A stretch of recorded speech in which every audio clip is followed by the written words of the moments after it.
कि काशी में मरने वाला अमर हो जाता है और मगहर में मरने वाला नरक में जाता है। ऐसी कहावत थी उस समय कि काशी में मरने वाला स्वर्ग जा रहा और मगहर में मरने वाला नरक में जा रहा। तो इन्होंने क्या किया, कबीर साहब ने एक आम का पत्ता लिया और उससे कुछ अपनी शक्ति से पैर से ऐसे आम के पत्ते और आमी नदी की धारा को दबा दिया। दबाने के बाद जैसे जैसे कबीर साहब आए हैं वैसे वैसे आमी नदी आई है। 15 से 20 मिनट बाद एक रामधुनी की आवाज़ आती है, राम राम करके। तो जो पुजारी थे, उनके भक्त थे कबीर साहब के, उन्होंने क्या किया, कुटी खोली। तो जब कुटी खोलते हैं, अंदर खोल के देखते हैं तो वहाँ पे शरीर नहीं था, चादर ऊपर से था और अंदर फूल थे। आज तक है, तब से लेके आज तक ऐसी कभी कोई अनहोनी ही नहीं हुई कि कभी हिंदू और मुसलमान हम लोग आपस में लड़े हों, कभी ऐसा नहीं हुआ हमारे यहाँ। सबसे पहले ना आप हिंदू हैं ना मुस्लिम हैं, उससे क्या नहीं चाहिए, बल्कि एक मानव है, इंसान है और इंसान का कोई धर्म नहीं। नमस्कार दोस्तों, आप देख रहे हैं प्रतिपक्ष संवाद में दीपक जोशी। इस समय मौजूद हूं मैं संत कबीर नगर उत्तर प्रदेश में, और जिस स्थान में मैं हूं यह बहुत ही खास हो जाता है क्योंकि यह हिंदू मुस्लिम एकता का आज प्रतीक है। जहां एक और आज की राजनीति में हिंदू मुस्लिम में नफरत है, लेकिन यहां आज भी मंदिर और मस्जिद साथ में है। संत कबीर नगर में इसमें हम हैं और इसके पीछे ये है कहानी कि जब संत कबीर ने अपना शरीर त्यागा तो यह विवाद हुआ कि उनके शरीर को जलाया जाए, दफनाया जाए। तो उसके बाद जब यह विवाद चल रहा था तो उनके शरीर फूल में परिवर्तित हो गई। उसको देखने के बाद हिंदुओं ने कहा हम उनको यहाँ पर समाधि मंदिर बनाएंगे और वहाँ मस्जिद में उनको दफनाया गया। तो तब से यह क्षेत्र आज तक कभी विवादों में नहीं रहा, यह हिंदू मुस्लिम एकता का प्रतीक बन गया। और जब हम यहाँ आए तो यहाँ आने के बाद पता चला कि यहाँ लोग आते हैं। साथ में इस साइड को गोरखपुर है, गोरखपुर और संत कबीर नगर का ये बॉर्डर है। हम आपको दिखाते हैं, ये देखिए सतगुरु कबीर समाधि मंदिर है। यही वह जगह है जहाँ पर संत कबीर की जब मृत्यु हुई उसके बाद उनकी समाधि बनाई गई, देख सकते हैं अंदर। और यहाँ पर हिंदू लोग आकर पूजा पाठ करते हैं, यहाँ शांति के लिए बैठते हैं। यह वह क्षेत्र है संत कबीर का। इस समय हम मंदिर में थे, उनके अनेक लिखे हुए जो ज्ञान की बातें हैं आपको दीवारों में नजर आएंगी। जी अतुल दास नाम। तो हमारे साथ अतुल दास हैं, इस मंदिर में जुड़े हुए हैं। तो अतुल दास जी, इसके पीछे क्या कहानी है, थोड़ा आप भी बताइए।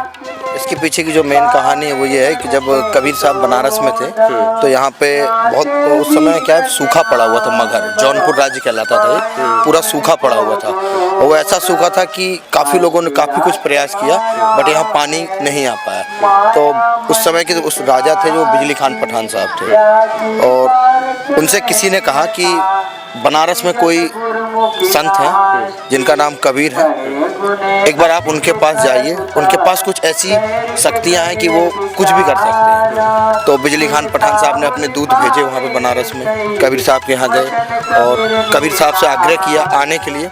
तो बताया मगहर है और ऐसी ऐसी बात है, आपको आना है। तो कबीर साहब बोले ठीक है, पूरा भारत है, हम तो कहीं भी घूम सकते हैं, कहीं भी आ जा सकते हैं, क्योंकि उन्होंने कभी ना हिंदू ना मुसलमान कभी किसी को माना नहीं। उन्होंने कहा सभी लोग एक। इस चीज़ को लेके वो चले। फिर वो क्या हुआ, जब आने लगे तो बनारस के लोगों ने रोका उन्हें कि बुढ़ापे का समय है, शरीर इस समय कमज़ोर हो चुका है आपका, और ऐसे समय में आप मगहर जा रहे हैं जहाँ पे प्रथा है कि कहा जाता है कि काशी में मरने वाला अमर हो जाता है और मगहर में मरने वाला नरक में जाता है। ऐसी कहावत थी उस समय कि काशी में मरने वाला स्वर्ग जा रहा और मगहर में मरने वाला नरक में जा रहा। तो कबीर साहब बोले अगर ऐसी प्रथा है और ऐसी गाथा है तो इसको मिटाने के लिए अब तो मैं मगहर में ही मरूंगा, मगहर में ही अपना शरीर देह करूंगा। तो क्या हुआ, जब वो वहाँ से यहाँ आए तो सबसे पहले जब वो यहाँ आए तो उस समय यहाँ पे गोरखनाथ बाबा थे। तो गोरखनाथ बाबा को पता चला कि कोई संत मेरे रहते हुए कोई दूसरा संत यहाँ पे आ रहा है। तो एक आक्रोश जो होता है, एक वो होता है कि भाई मैं हूँ, पहले मेरे पास आना चाहिए, दूसरे के पास कैसे गए। तो गुस्से में आके यहाँ कबीर धुनी पड़ती है, मेन हाईवे पे कसरबल पड़ता है, या 1-1.5 किलोमीटर आगे। वहाँ पे गोरख तलैया भी बनी है अभी। तो वहाँ पे क्या हुआ, गोरखनाथ बाबा आके वहाँ बैठ गए। कबीर साहब आए तो कबीर साहब ने देखा गोरखनाथ बाबा बैठे हैं, तो उन्होंने आया, उनको अपनी बंदगी बजाई, प्रणाम किया और बोला आप हैं, आपके रहते हुए लोगों ने मुझे बुलाया तो आप तो मेरे से महान हैं, आप भगवान हैं, एक काम करिए, ऐसी ऐसी बात है, ये लोग इसलिए आए हैं, आप कुछ करिए। तो गोरखनाथ बाबा ने अपना एक किया कि उन्होंने शक्ति से एक गोरख तलैया को उत्पन्न किया, लेकिन उस गोरख तलैया में इतना ही पानी आ पाया कि कुछ लोगों के घर पहुंच पाया, सभी के यहाँ नहीं पहुंच पाया। तो गोरखनाथ बाबा ने फिर कहा कि अब मेरे से जो हो सकता था वो हो गया, अब मान गया मैं कि मेरे से नहीं हो पाएगा, अब आप करिए कुछ। तो आमी नदी उस समय क्या सीधे निकल जाती थी, सीधे निकलती थी, सहजन्मा होकर सीधे निकल जाती थी, मगर नहीं आती थी। तो इन्होंने क्या किया, कबीर साहब ने एक आम का पत्ता लिया और उससे कुछ अपनी शक्ति से पैर से ऐसे आम के पत्ते और आमी नदी की धारा को दबा दिया।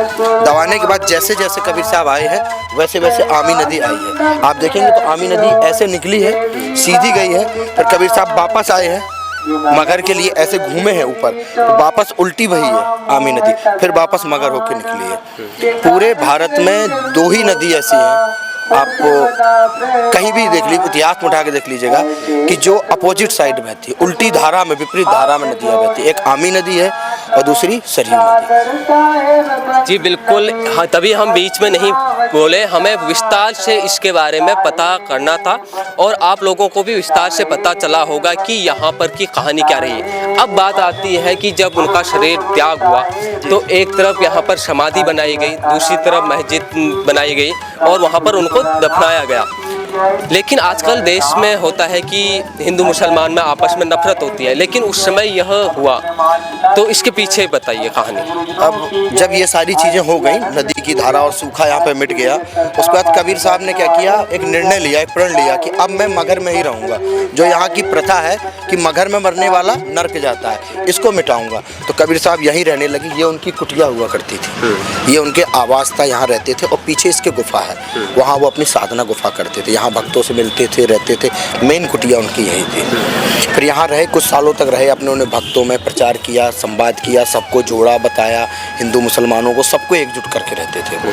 फिर जब उनका अंत समय आया तो अंतिम समय में उनको ज्ञान हो गया। तो पहले के संतों को क्या होता था कि मैं शरीर अपना छोड़ने वाला हूँ, तो पता चल जाता था। उनको ज्ञात हुआ, वो इस कुटिया में अंदर चले गए और उन्होंने सूचना करवा दी, बनारस में ही भिजवा दिया सब जगह कि मैं अपना शरीर त्याग रहा हूँ। तो वहाँ से राजा बघेल थे, उस समय बघेल राजा हुआ करते थे, वो कबीर साहब के बहुत अच्छे भक्त थे और यहाँ बिजली खान पठान साहब बहुत अच्छे भक्त थे। अब दोनों राजा, जब ये सूचना मिली कि भाई शरीर, कबीर साहब अपना शरीर त्यागने वाले हैं, तो क्या किया कि वो आए कि उनको पता चला कि हिंदू राजा आ रहा है इनके शरीर को ले जाने के लिए। तो वो अपनी सेना लेके ये यहाँ आ गए और वहाँ से बघेल राजा अपनी सेना लेके आ गया। दोनों लोग आए, कबीर साहब ने देखा कि आप लोग सेना के साथ आए, क्या बात हो गई, पूछा उन्होंने। तो बोले साहब ऐसी सी बात है, आप हमारे धर्म के, हम आपके शरीर मरने के बाद आपके शरीर को हम लोग रखेंगे। ऐसे हिंदू राजा बोले हम रखेंगे। तो कबीर साहब ने उनको समझाया, बोला एक काम है, आप लोग सब लोग बैठ जाइए। बैठाला, एक उपदेश दिया उन्हें। उसके बाद वो बोले कि जब मैं अब कुटिया में जा रहा हूँ और कुटिया में जाने के बाद जब मेरे मुख से या अंदर से, कुटी के अंदर से आवाज़ आएगी राम राम की, तो आप कुटी खोल के देखिएगा क्या है। तो कबीर साहब अंदर गए, तत्कालीन करीब 15 से 20 मिनट बाद एक राम धुनी की आवाज़ आती है, राम राम करके। तो जो पुजारी थे, उनके भक्त थे कबीर साहब के, उन्होंने क्या किया, कुटी खोली। तो जब कुटी खोलते हैं, अंदर खोल के देखते हैं तो वहाँ पे शरीर नहीं था, चादर ऊपर से था और अंदर फूल थे। तो एक आकाशवाणी होती है कि फूल आप रख लो और ये आप रख लो, तो उन लोग इस प्रकार से बंटवारा करते हैं।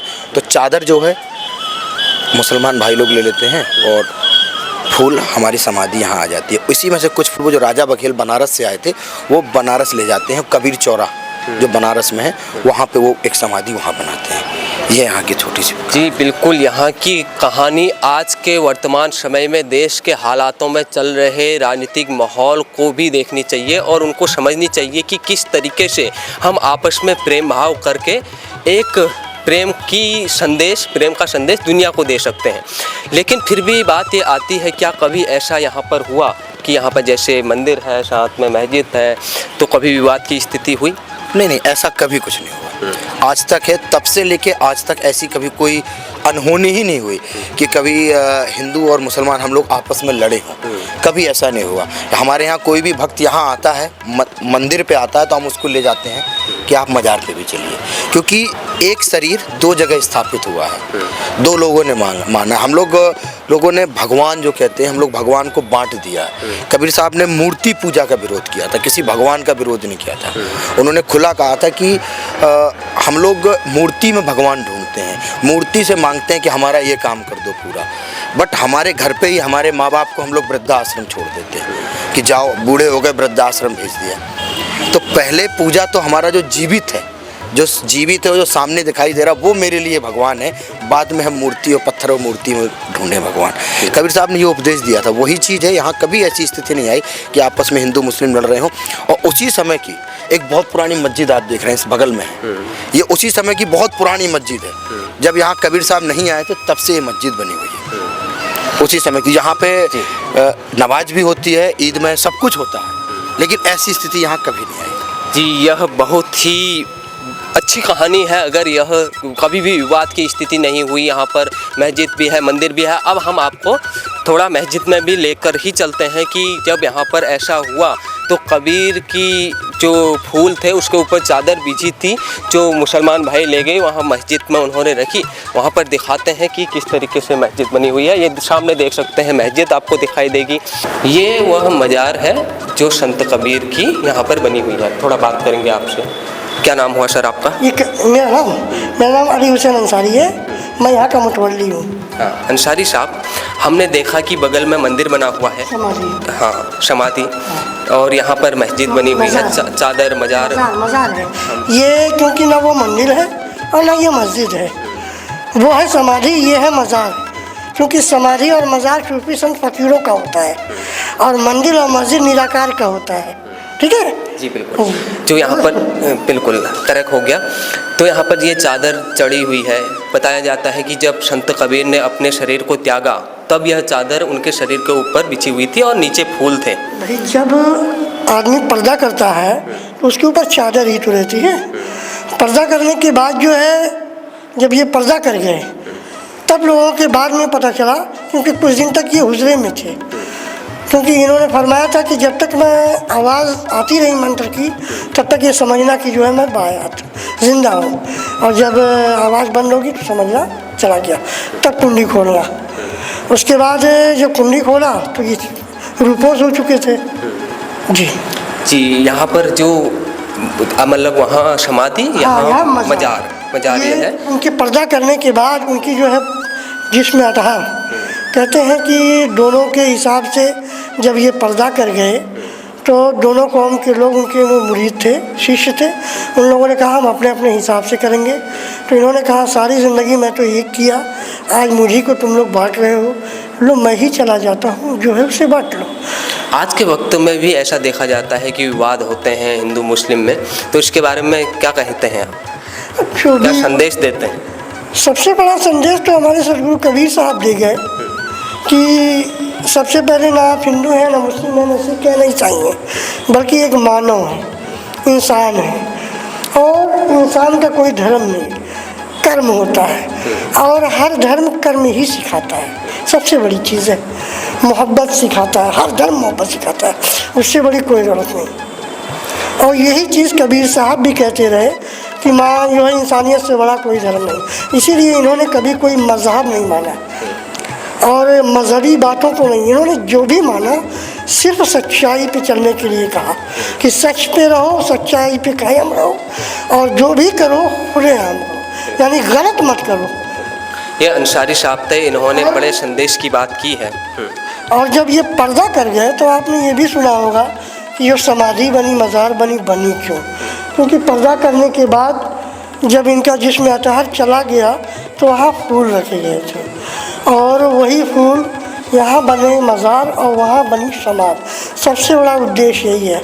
और सबसे बड़ी चीज़ यहाँ की एकता की एक मिसाल ये है कि एक संत की दो समाधि, एक तरफ मज़ार है, एक तरफ समाधि है, एक ही कबीर साहब की। और यही नहीं, उसी समाधि के जस्ट एक ही बाउंड्री में सटे मस्जिद है, अभी आप देख के आ रहे हैं ना, और उसी के सामने शिव जी का मंदिर है।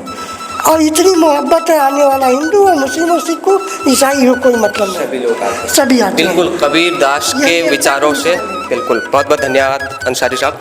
तो संत कबीर ने जैसे कि कहा कि आप कर्म पे विश्वास कीजिए और धर्म उसके बाद आता है, पहले कर्म आता है। अगर आपके कर्म अच्छे होंगे तो आपका धर्म भी अच्छा होगा। यानी कि उन्होंने कहा कि जैसे कर्म करोगे वैसा ही फल मिलेगा, इसीलिए लोग यहाँ पर आते हैं। ये खूबसूरत यहाँ पर बना हुआ है, सामने पार्क है, यह संत कबीर नगर में थे। यहाँ आए तो हमको ये स्टोरी पता चली, हमने कहा आप लोगों को भी बताया जाए, क्योंकि संत कबीर के लिखे हुए दोहे तो लोगों ने पढ़े, लेकिन उनके बारे में जो ये कहानी थी यह सब लोगों को मालूम नहीं थी। हम आए, हमें भी आज पता चली तो अच्छा लगा, हमने आपको भी बताई। आपको यह स्टोरी कैसी लगी अवश्य बताइए और देखते रहिए प्रतिपक्ष संवाद। आपका बहुत बहुत धन्यवाद। नमस्कार।